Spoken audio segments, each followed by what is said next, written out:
All right. Let's move on to the second panel. It will be chaired by a popular YouTuber, comedian, out of the Matrix thinker, author, Marxist-Leninist, our very own Peter Coffin.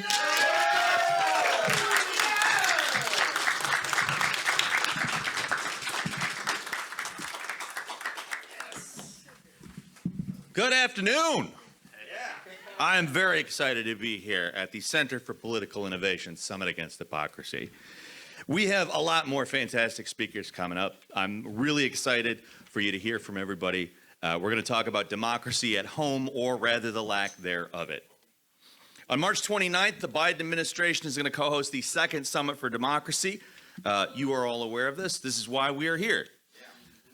The U.S. is truly the Johnny Appleseed of democracy, isn't it? Planting democracy seeds all over the planet. Sorry, I meant heat-seeking missiles. That's the real democracy we're out there for. Because you acknowledge other people have different opinions, and then you airstrike them.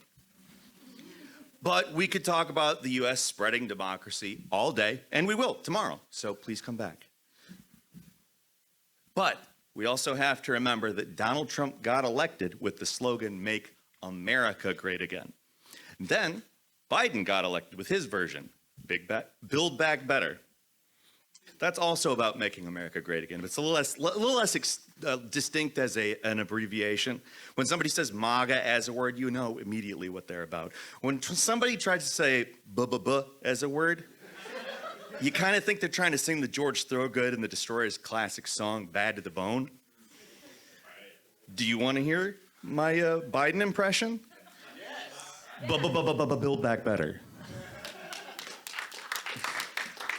Corn Pop was a bad dude. He was going to say something different.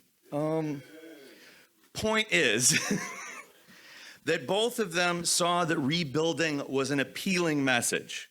They saw people are hurting here in America's hollowed out shell of what was once a productive economy. And both of them saw that they could take that pain and exploit the hell out of it. That's really what presidential politics is all about, isn't it? Finding a group of people in dire need, convincing them that you're the only one that can solve their problems, and then immediately ignoring them like the check engine light on your car's dashboard. Yeah, that thing isn't going away without some attention, but the president bought this car for a song on Craigslist. The fact it runs at all is amazing.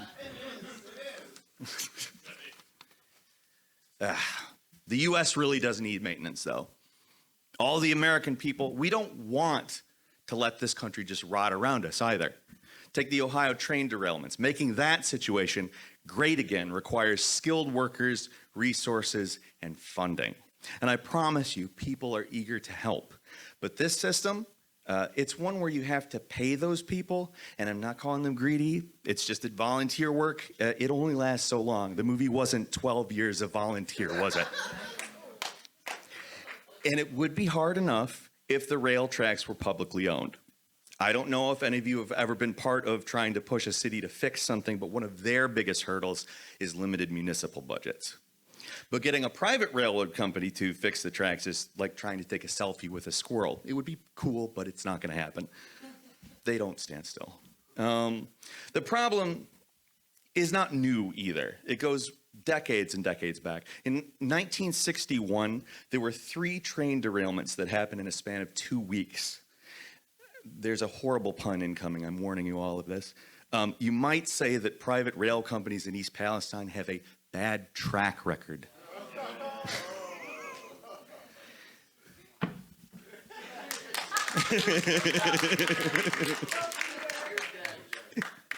They didn't just fail at keeping the trains on the tracks, either they failed at keeping money in the bank. For decades, these companies had to keep filing for bankruptcy and selling off the rails to another company instead of actually fixing them. And just like any game of hot potato, you don't want to be the one that's left holding the bag. Unfortunately for Norfolk Southern, they've been holding it since 1999. And if only that was the one public safety crisis going on. The opioid crisis that began in the 1990s is still happening. 15% of households with children are experiencing what the U.S. Department of Agriculture so tastefully calls food insecurity. There are massive disparities in access to and quality of healthcare, and people are becoming more and more socially isolated. Now, I like to joke around, but none of that's funny.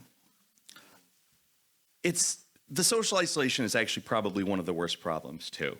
In all seriousness, the less people are around each other, exchanging information, nurturing their communities, and realizing that they are not alone, the harder it is to overcome the hypocrisy at the top. And that is why I am very happy to see all of you here. That, and it would look stupid if I was saying this in front of like 6 or 7 people. So genuinely, thank you all.